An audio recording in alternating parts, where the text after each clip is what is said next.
তখনকার ফ্যাসিস্টরা যা করেছে হুবহু তার একটা ফটোকপি আপনাদের মধ্যে আমরা দেখতে পাচ্ছি। রাহমাতুল্লাহ। আমি লম্বা কোনো বক্তব্য রাখতে চাই না, জাস্ট কিছু অঙ্গীকার পুনর্ব্যক্ত করতে চাই। নাম্বার ওয়ান, আমরা বিশ্বাস করতে চাই বর্তমান সরকারি দলে যারা আছেন তারা 17.5 বছর আমাদের মতোই মজলুম ছিলেন। আমি তাদেরকে একবার অনুরোধ করব, জাতির উপরে এই যে জুলুমের পাহাড় নেমে এসেছিল, এই ক্ষেত্রটা কেন কিভাবে প্রস্তুত হয়েছিল তারা যেন একবার চিন্তা করেন। তারা যেন চিন্তা করেন 17.5 বছর বাংলাদেশের মানুষ, বিশেষ করে সেই সরকারের বিরোধী যারা ছিলেন, বিরোধী রাজনৈতিক মতবাদে যারা বিশ্বাস করতেন, তারা সহ সমস্ত আলিম উলামা, সাংবাদিক মহল, সুশীল সমাজ, ব্যবসায়ীরা, সাধারণ মানুষেরা, শ্রমিক জনতারা, তারা কেমন ছিলেন তারা যেন একটু চিন্তা করে। তারা নিজেরাই বলেছেন তাদের সময় কেটেছে পাট খেতে, ধান খেতে। এখন হঠাৎ করে আল্লাহ তাআলা আমাদেরকে মুক্তি দিলেন একটা রক্ত ভেজা আন্দোলনের মাধ্যমে। তারপরে এই স্মৃতি তাড়াতাড়ি ভুলে গিয়ে যে হাসলটটা ফ্যাসিস্ট সরকারের ছিল সেইটা আপনারা আবার ধারণ করতে যাচ্ছেন কেন? আমরা তো নতুন কিছুই দেখতে পাচ্ছি না। তখনকার ফ্যাসিস্টরা যা করেছে হুবহু তার একটা ফটোকপি আপনাদের মধ্যে আমরা দেখতে পাচ্ছি। কোন জিনিসটা আপনারা বাদ দিয়েছেন? কোন জিনিসের পরিবর্তন করেছেন? ওরা যেমন বিরোধী মতকে দমন করার জন্য ষড়যন্ত্র, অপপ্রচার এবং বল প্রয়োগের আশ্রয় নিয়েছিল, আপনারা সবগুলা ইতিমধ্যে নিয়ে ফেলেছেন। সংসদে আপনারা দেখেছেন, আমরা পরিষ্কার বলেছি নির্বাচন তো একটা হয় নাই, দুটো হয়েছে। শপথ 2টা নেওয়ার কথা ছিল, আমরা নিলাম, আপনারা নিলেন না কেন? সেই আপনারাই তো আমাদের মতো বলেছিলেন গণমুঠে হা বলুন, তো জনগণ তো হা বলেছে। 70 ভাগ মানুষ হা বলার পরে জনগণের এই অভিপ্রায়কে আপনারা অপমান করছেন কেন? অগ্রাহ্য করছেন কেন? 71-এর যুদ্ধ কেন হয়েছিল? বেসিক 2টা কারণ ছিল। একটা ছিল বৈষম্য, আরেকটা ছিল জনগণের ভোটকে সম্মান না দেখানো। এখন হুবহু দেখি তাই সব কিছু, কোনো বেশকম দেখতে পাচ্ছি। জনৈক শামসুল আলমের কথা এখানে বলা হয়েছে, নাসির উদ্দিন পাটোয়ারি বলেছেন যে তিনি বিএনপির র্যাঙ্ক এন্ড ফাইলের একজন অ্যাক্টিভিস্ট। তাকে কোথায় নিয়ে বসালেন? নির্বাচন কমিশনের অতিরিক্ত সচিব হিসাবে বসালেন। 1 বছরের জন্য আপনারা চুক্তিভিত্তিক তাকে নিয়োগ দিয়েছেন। আপনাদের মতলব আপনারাই ভালো জানেন। তবে এই 1 বছরের ভিতরে গুরুত্বপূর্ণ অনেকগুলা নির্বাচন হবে। যেই লোক তার দলের জন্য জানপ্রাণ দিয়ে কাজ করেছে সেই লোককে একটা নিরপেক্ষ জায়গায় আপনারা পাঠিয়ে দিলেন। অথচ শেখ হাসিনার হাতে 14 সালের নির্বাচন, 18 সালের নির্বাচন, 24 সালের নির্বাচন, নির্বাচনের জেনোসাইড হয়েছিল। 14 নির্বাচনে বলা হয় সেখানে অবুঝ নিরীহ প্রাণীরা গিয়েছিল, মানুষ ভোট দিতে চায়নি। 18 সালের নির্বাচন ধৈর্য ধরতে পারে নাই, নিজেদের কর্তৃত্বে নিয়ন্ত্রণে সব কিছু থাকার পরেও নির্বাচনের আগের রাতেই সবকিছু সাবাড় করে ফেলেছিল। এই জন্যে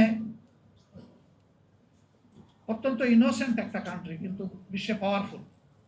তাদের বাংলাদেশি রাষ্ট্রদূত বলেছিলেন যে এটা মিডনাইট ইলেকশন, জনগণও তাই বলত। আর 24 সালে এসে আমিডামি করলেন। এই নির্বাচনগুলোকে জাতি ঘৃণা করে প্রত্যাখ্যান করেছিল, কিন্তু আবার সেই একই আয়োজন আমরা দেখতে পাচ্ছি। মনে রাখবেন, হিস্ট্রি রিপিটস ইটসেলফ। সূর্য কিন্তু মাত্র একদিন পূর্ব দিকে উঠে না, আর একদিন পশ্চিম দিকে ডুবে না, প্রতিদিন উঠে, প্রতিদিন ডুবে।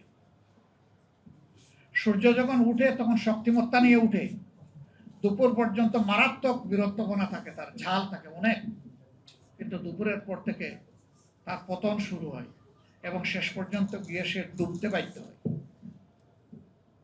কারো সূর্য মাথার উপরে দুপুরবেলা স্থির হয়ে থাকবে না, থাকে নাই অতীতে, আগামীতেও থাকবে, এই কথা চিন্তা করার কোনো কারণ নেই। তবে হ্যাঁ, যদি কোনো সরকার জনগণের অভিপ্রায়কে সম্মান করে চলে, তাহলে সেই সরকার মানুষের মনোজগতে শক্ত আসন বা ভিত্তি গড়ে তোলে।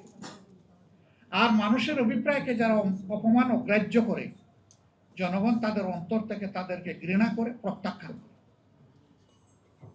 এমনভাবে প্রত্যাখ্যান করে যে শেষ পর্যন্ত এই সৎসাহসটাও থাকে না যে নিজের দেশে আমি থাকি, আমি ফেস করি, দেশ ছেড়ে পালাতে বাধ্য হয়। আমরা একটা মুসলিম সংগঠন, আপনারা জানেন 24 সালের 1 আগস্ট আমাদেরকে নিষিদ্ধ ঘোষণা করা হয়েছে। আমরা এটাকে সাথে সাথে প্রত্যাখ্যান করেছিলাম। আমরা ধন্যবাদ জানাই, সেই দিন বিএনপিও এটাকে প্রত্যাখ্যান করেছিল, আমাদের সমস্ত গণতান্ত্রিক ধারার দলগুলা প্রত্যাখ্যান করেছিল, এলডিপি করেছিল, সম্ভবত সবার আগে প্রতিবাদ করেছিলেন ডক্টর কর্নেল অলি আহমদ, একে একে সবাই করেছে। আমরা সবার কাছে কৃতজ্ঞ, ঋণী, এটি গণতন্ত্রের চেতনা। কিন্তু আফসোস, আমাদেরকে নিষিদ্ধ করেছিলেন নিজের গদিকে একদম নির্ভেজাল করার জন্য, নিরাপদ করার জন্য। কিন্তু 1, 2, 3, 4 এই 3 দিনেই মজা লুটেছেন। 5ম দিনে দুপুরে রান্না করা ভাত ফেলেই চলে যেতে হয়েছিল। This is reality. এখানে আমাদের কোনো হাত নাই, সমস্ত হাত আল্লাহ তাআলার কুদরতের হাত, মহা শক্তিশালী আল্লাহর হাত। এই আল্লাহর উপর যাদের বিশ্বাস আছে, কোরআনের ওই আয়াতের উপর যাদের বিশ্বাস আছে, তুতিল মুলকা মান তাশা ওয়া তানজিউল মুলকা মিম্মান তাশা, তারা যেন ভুলে না যায় যে সমস্ত শক্তি, কর্তৃত্ব মানুষের হাতে নয়, আল্লাহ তাআলার হাতে। মজলুমের আহাজারি যখন বাতাসকে ভারী করে ফেলে, আল্লাহ তাআলার সাহায্য তখন জমিনে নেমে আসে। কি হলো? মজলুম ছিলেন, এখন জালিম হতে যাচ্ছেন কেন? একটা ইনোসেন্ট ছেলে আলিফ, আমি তাকে দেখতে গিয়েছিলাম হসপিটাল। তার মা মানসিকভাবে ভারসাম্যহীন, বাবা অ্যাক্সিডেন্ট করে ওকে যে পড়ে আছেন বিছনায়, একটা মাত্র ভাই, সেও খুব সাউন্ড মনে হলো না। এই ছেলেটা ইন্টারমিডিয়েট পরীক্ষার্থী আগামীতে, সে একাধারে লেখাপড়া করে, টিউশনি করে, তার পরিবার চালায়। এই ছেলেটাকে রড দিয়ে পিটিয়ে তার চোখ শেষ করে দিলেন, দুনিয়া দেখার আলোটা নিভাই দিলেন। তো চোখ তো শেষ করেছিল শেষ হাসিনা, আপনারা আবার শুরু করলেন কেন? হ্যাঁ, পাটোয়ারি একটু গরম বক্তব্য দেয় মাঝে মাঝে, অনেকের কষ্ট হয়। সে নরম সুরে বলেছে, আমি আর গরম বক্তব্য দিব না, কোনো বক্তব্যই দিব না, শুধু আলিফের চোখটা ফিরিয়ে দেন মাননীয় প্রধানমন্ত্রী। পারবেন? চোখটা ফিরিয়ে দিতে পারবেন? পারবেন না। নিরীহ একটা ছেলে, সে কি হাতে অস্ত্র নিয়ে কাউকে মারতে এসেছিল? তার নেতৃবৃন্দকে আঘাত করা হচ্ছে, আক্রমণ করা হয়েছে, তার আবেগ এবং দায়িত্ববোধের জায়গা থেকে তাদেরকে প্রোটেক্ট করার জন্য সে এগিয়ে এসেছিল খালি হাতে। তাকে শেষ করে দিলেন কেন? এই নির্বাচন হওয়ার পরে দুঃখজনক, বর্তমান সরকারি দলের হাতে আমার 4 জন সহকর্মীকে জীবন দিতে হয়েছে। কেন এটা শুনতে হবে? কেন এটা দেখতে হবে? জায়গায় জায়গায় হামলা শুরু হয়েছে, মামলা শুরু হয়েছে। আশ্চর্য। আপনারা মারলেন, মব সৃষ্টি করলেন, লোকদেরকে বন্দি করে রাখলেন, চোখটা কেড়ে নিলেন, তারপরে আবার উল্টো তাদের উপরে মামলা দিলেন। কি মামলা? যে তারা আইফোন ছিনতাই করেছে। ধন্যবাদ, অন্তত একটা দামি ব্র্যান্ডের পণ্যের ব্যাপার করেছে। তারা সেখানে আইফোন ছিনতাই করতে গিয়েছিল। সেদিন আমি বলেছিলাম যে আপনারা তো হুবহু দেখি ওই দিকেই হাঁটছেন। ফ্যাসিস্ট আমলে আপনাদের বর্তমান শিক্ষামন্ত্রীর বিরুদ্ধে বেনেট ব্যাগ ছিনতাইয়ের মামলা দিয়েছিল। আপনারা এতটুকু অনুগ্রহ করেছেন যে একটা ভালো স্ট্যান্ডার্ডে অন্তত আইফোনে নিয়ে এসেছে। হুবহু ওইগুলোই আপনারা অনুসরণ করেছেন। কোন জিনিসটা বাদ দিলেন না? এখানে আমাদের মধ্যে একমাত্র বর্ষিয়ান রাজনীতিবিদ ডক্টর কর্নেল অলি আহমদ বিক্রম, তিনি আফসোস করে বলে গেলেন যে এখন রাজনীতিতে ইকরামিকে প্রমোট করা হচ্ছে, অশালীনতাকে প্রমোট করা হচ্ছে। একজন তো প্রমোশন পাইতে পাইতে সচিব হয়ে গেছে। সচিব হওয়ার জন্য এখন আর বিশেষ কোয়ালিফাই করা লাগবে না। সচিব হওয়ার জন্য দলীয় একটা পদ থাকলেই হবে। সচিব হওয়ার জন্য আজগুবি কিছু কথাবার্তা, বয় বক্তব্য, অন্যদেরকে হেয় করে, ক্যারেক্টার অ্যাসাসিনেশন করে কিছু প্র্যাকটিস করলেই, আর ধাপে ধাপে প্রথমে অ্যাসিস্ট্যান্ট কমিশনার, তারপরে আস্তে আস্তে ডেপুটি কমিশনার, এরপরে জয়েন্ট কমিশনার, মানে secretary, joint secretary, additional secretary, secretary, এত কষ্ট করা লাগবে না। শর্ট কোর্স মাত্র 3 মাস প্র্যাকটিস করলে হয়ে যাবে। মনে রাখবেন, দুধকলা দিয়ে যদি কাল সাপ বসেন, একদিন সেই সাপের বলে আপনার জীবনও যেতে পারে। মনে রাখবেন, এরা কারো নয়। এরকম আচরণ যারা করে, যেই করুক, আমি কারো পার্টিকুলার নাম নিতে চাচ্ছি না, এরা আসলে মতলববাজ। এরা তাদের নিজের, এবং এরা সমাজকে ডুবায়, নিজেও ডুবে। আগের সরকারের একজন মন্ত্রী ছিলেন, তিনি কিছু বললেই মানুষ তার নামে বলতো, হাসাও কি জানি একটা বলতো। তা আপনারা তার রিপ্লেসমেন্ট দিচ্ছেন, সেইটা করছেন। এই বাংলাদেশ তো এটা দেখার জন্য এত রক্ত দেয়নি 24-এ। আমরা একটা অঙ্গীকার নিয়ে, জনগণের একটা আকাঙ্ক্ষাকে লালন করে আমরা বাঁচতে চাই। আমাদের অঙ্গীকার 24 আমরা বৃথা যেতে দেব না ইনশাআল্লাহ। জুলাইকে আমরা হারিয়ে যেতে দেব না ইনশাআল্লাহ। জুলাইকে সব কিছুর বিনিময়ে বাঁচিয়ে রাখবো।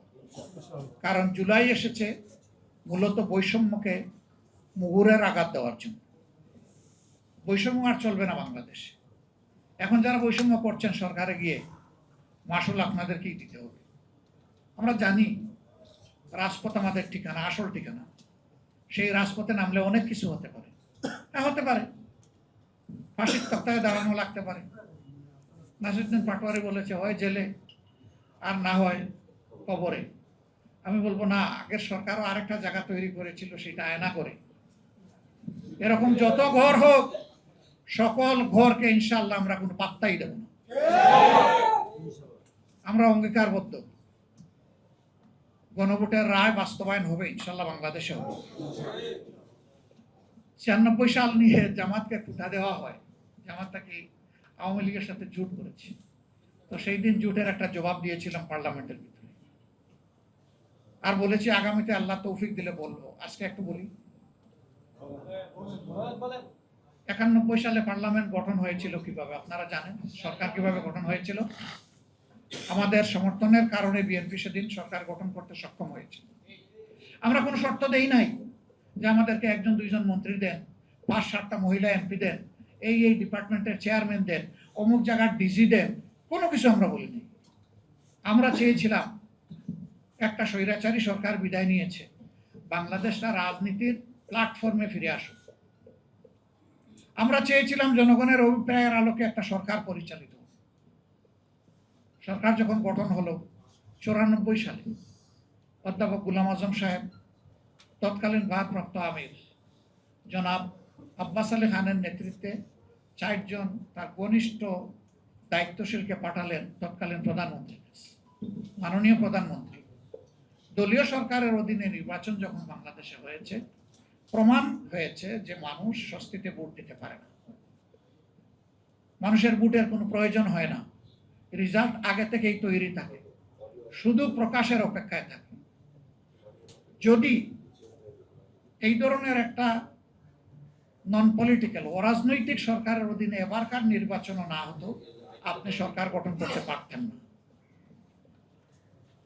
এটা প্রমাণ হয়েছে যে জনগণের ভোটের রায়ের প্রতিফলন পাওয়া গেছে। এটাকে স্থায়ীভাবে সংবিধানের অংশ করুন। বিলটা সরকারি দলের পক্ষ থেকে আনুন, ক্রেডিটটা আপনারা নেন। এটার বিরোধিতা করে কেউ পার পাবে না, এবং সংসদে কেউ বিরোধিতা করবে না। কারণ এইটাতে একমত হয়েই তো এই নির্বাচন হয়েছে। আমাকে মাফ করবেন, তিনি দুনিয়া থেকে চলে গেছেন।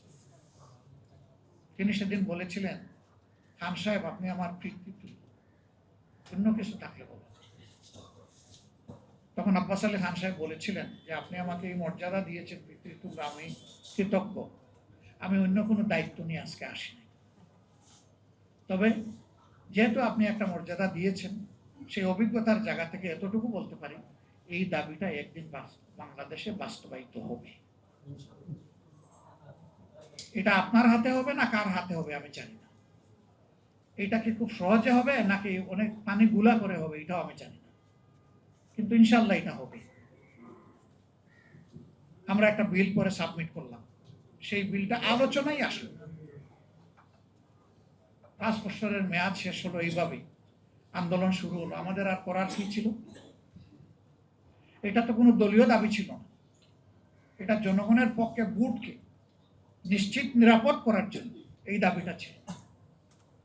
তখন তারা মানেন নাই, কিন্তু আল্লাহ তাআলার বিধান, এটা পরিবর্তন হয় না। এই মেয়াদ পূর্ণ করে খুবই ছোট্ট মেয়াদের জন্য তারা আরেকটা নির্বাচন দিয়ে, সেই নির্বাচনে মেজর পার্টিগুলো অংশগ্রহণ করে নাই। আপনারা জানেন বিএনপি করেছিল, তাদের সাথে একটা দলকে তারা বিশেষভাবে নিয়েছিলেন। কয়েকদিনের পার্লামেন্ট করে একমাত্র বিল যেটা পাশ করলেন সেটা কেয়ারটেকার সরকারের বিল। তাহলে এই বিলটা আগে করলেন, জনগণকে কেন আপনি আন্দোলনের পথে ঠেলে দিলেন? কেন এত হরতাল অবরোধের প্রয়োজন হল? কেন জানমালের ক্ষতি হল? কেন হাজার হাজার মামলা হল? এই পানিটা গুলা করার তো দরকার ছিল। এবারও তারা নিজেরাই তাদের 31 দফার প্রথম দফায় সংস্কারের কথা বলেছে এবং নিজেরা ইলেকশনের সময় দাবি জানালেন, এখন সেটাই তারা মানেন না। এখন তারা বলেন যে এটা সংবিধানে নাই। আরে ভাই, সংবিধানে তো 26 সালের নির্বাচনও তো নাই। যদি সংবিধান খুঁজেন তাইলে এখন কোনো পার্লামেন্ট নাই। সংবিধান খুঁজলে এখন বর্তমান যে সরকারি দল ওটাও নাই, বর্তমান যে বিরোধী দল তাও নাই। এটা ছিল doctrine of necessity. Will of the people real is the supreme law. এর ভিত্তিতে এটা হয়েছে, জনগণ এটাই মেনে নিয়েছে। একটা মানলেন আর একটা মানলেন না। আবার সেই আব্বাস আলী খান সাহেবের কথাই আমার মনে পড়ে, মানবেন তবে অনেক পানি গুলা করে মানবেন। এই ক্ষতিটা দেশে করবেন না। মেহরবানি করে সম্মানিত হন, জনগণের ভোটকে সম্মান করুন, তাহলে জনগণও আপনাদেরকে সম্মান করবে। আর দলীয়করণের যে রাজনীতির দিকে একদম নেকেটলি উলঙ্গভাবে আপনারা পা দিয়েছেন, ফিরে আসেন। মাননীয় প্রধানমন্ত্রী, আপনি দায়িত্ব নেওয়ার আগে নির্বাচনের পুরো সময়টা জুড়ে বলেছেন যে আমরা একটা মেরিটোক্রেটিক সোসাইটি চাই, আমরা পলিটোক্রেটিক সোসাইটি বিল্ড আপ করব। এখন কি করছেন? এখন তো পুরোটাই তার উল্টা। যে স্তরের স্থানীয় সরকারে নির্বাচন হয়ে নির্বাচিত প্রতিনিধিরা মানুষের সেবা করবে, সে সব জায়গায় আপনারা দলীয় লোকদেরকে, নেতাদেরকে বসাই দিচ্ছেন প্রশাসক। প্রশাসক বসাবেন, বসান, যদি খণ্ডকালীন বসাতে হয় সেখানে প্রশাসনের লোকদেরকে এনে বসান, দলীয় নেতাকে বসাতে হবে। এরপরে যত তাড়াতাড়ি পারেন নির্বাচনটা দিয়ে জনপ্রতিনিধিদের সুযোগ করে দেন। আপনারা সব জায়গা ব্লক করে রেখেছেন। এখন শুধু নির্বাচিত জায়গাও নয়, যে সমস্ত জায়গায় প্রশাসনের লোকদের দায়িত্ব পালন করার কথা, এখন সরাসরি সেখানে দলের নেতাদেরকে আপনারা পদায়ন করে দিচ্ছেন। বাংলাদেশের নতুন নজির আপনারা স্থাপন করছেন। আমরা পরিষ্কারভাবে ঘোষণা দিচ্ছি, এগুলো আমরা প্রত্যাখ্যান করলাম, এগুলো আমরা মানি না, এগুলো আমরা মানব না। তাহলে এই কোটা বিরোধী আন্দোলনরা করেছিল কেন? এই কারণেই তো করেছিল। এখন সেই কোটাকে আরো বিকট আকারে আপনারা নিয়ে এসেছেন। আন্দোলন কারো সৃষ্টি করতে হয় না, আন্দোলনের কজ যখন তৈরি হয়ে যায় আন্দোলন তখন অটোমেটিক্যালি সামনে চলে আসে। সম্ভবত এই জাতি একটা দুর্ভাগা জাতি, নইলে পদে পদে শাসক গোষ্ঠী কেন জাতির সাথে এত প্রতারণা করে? কথা দিয়ে কেন কথা রাখে না? কেন নিজেদের কথার বাইরে চলে গিয়ে উল্টাটা করে? কিন্তু আবার জাতি সৌভাগ্যবান যে কোনো প্রতারককে এই জাতি ছেড়ে দেয়নি, ছেড়ে দিবে না। আমরা বিএনপিকে, বর্তমান সরকারকে একটা প্রতারক দল হিসাবে আমরা দেখতে চাই না, শাসক হিসাবে দেখতে চাই না। আমরা চাই তারা জনগণের সাথে দেওয়া ওয়াদাটা অন্তত রক্ষা করবে। আমরা কথা দিয়ে যাচ্ছি, লড়াই আমাদের চলবে ইনশাআল্লাহ। সংসদে আবারও বলছি, ততদিন থাকবো যতদিন টাকা দেশ এবং জনগণের জন্য প্রয়োজন মনে করব। যখন মনে করবো আর প্রয়োজন নাই, তখন ওই জনগণের কাতারেই মিশে যাবো ইনশাল্লাহ পুরোপুরি। এখন আমাদের ক্ষেত্র দুইটা, একটা সংসদ সমাধান হলে ঠিক আছে, না হইলে আমাদের রাজপথ। রাজপথ কেউ কেড়ে নিতে পারবে না ইনশাল্লাহ। রাজপথের জমিদারি জনগণ কাউকে দেয় নাই। এই যে মব সৃষ্টি করা হচ্ছে বিভিন্ন জায়গায়, মবের বিরুদ্ধে কথা বলেছিলেন যে নতুন বাংলাদেশে আর মব হবে না, তাই এখন কারা করে এই মবগুলো বন্ধ করেন। আমিও যদি মব করি আমারও হাত অবশ করে দেন, এবং মনে রাখবেন আপনারাও মব করে বেশি দূর হাত বাড়াতে পারবেন না, সেই হাতটাও ইনশাল্লাহ অবশ হয়ে যাবে। আমরা সকল মবের বিরুদ্ধে। হ্যাঁ, আমি ব্যক্তিগতভাবে কারো সম্মানহানি করে ব্যক্তিগত আঘাত দিয়ে কথা বলার পক্ষে না। আমি চাই যুক্তির সাথে আমরা কথা বলবো, আমার কথা বলিষ্ঠ হবে নিঃসন্দেহে, কোনো দুর্বলতা থাকবে না, কিন্তু ব্যক্তিকে আঘাত করার প্রয়োজন আমাদের নাই। ব্যক্তি আর দায়িত্ব কিন্তু আবার এক জিনিস না, এখানে ভুল করা যাবে না। যারা দায়িত্বে আছেন তাদের সমালোচনা চলবেই। দায়িত্বে যদি থাকতে চান, সমালোচনা সহ্য করার গুণও আপনাদের থাকতে হবে।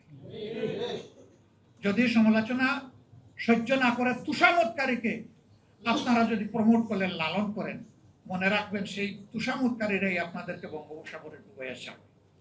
বিরোধী দল লাগবে, সেই পথ থেকে ফিরে আসো, জনগণের অভিপ্রায়ের দিকে ফিরে আসো। আজকের জুলাইয়ের এটাই আপনাদের কাছে আমাদের অঙ্গীকার। জীবন একটাই, আল্লাহর জন্য, জনগণের প্রয়োজনে দিতে চাই। আল্লাহ যেন কবুল করেন। হুমকি দামকে সংসদের ভিতরে দেওয়া হয়েছে। একজন বললেন যে অতীতের যে পাওনা আপনাদের ছিল এখনো বাড়াবাড়ি করলে সেটা হবে। আমি বললাম যে এটা দেখে দেখেই বাংলাদেশ আজকে এই পর্যায়ে এসেছে, ওটা নতুন করে হুমকি দেবেন না আমাদের। কি আশ্চর্য, কি অভদ্রতা! সংসদের ভিতরে পর্যন্ত কোন জায়গায় বসে কথা বলছে, এই সেন্সটুকু নেই। সারা দুনিয়ার মানুষের কাছে চলে যাচ্ছে, লাইভ কাস্ট হচ্ছে, কি বলছে সেই সেন্সটা।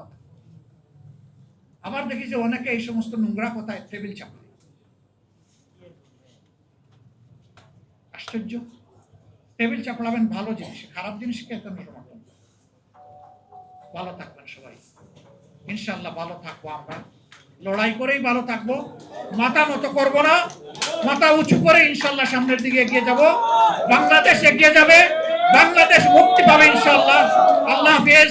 বাংলাদেশ জিন্দাবাদ, লেবার পার্টি জিন্দাবাদ। আসসালামু আলাইকুম ওয়া রাহমাতুল্লাহ।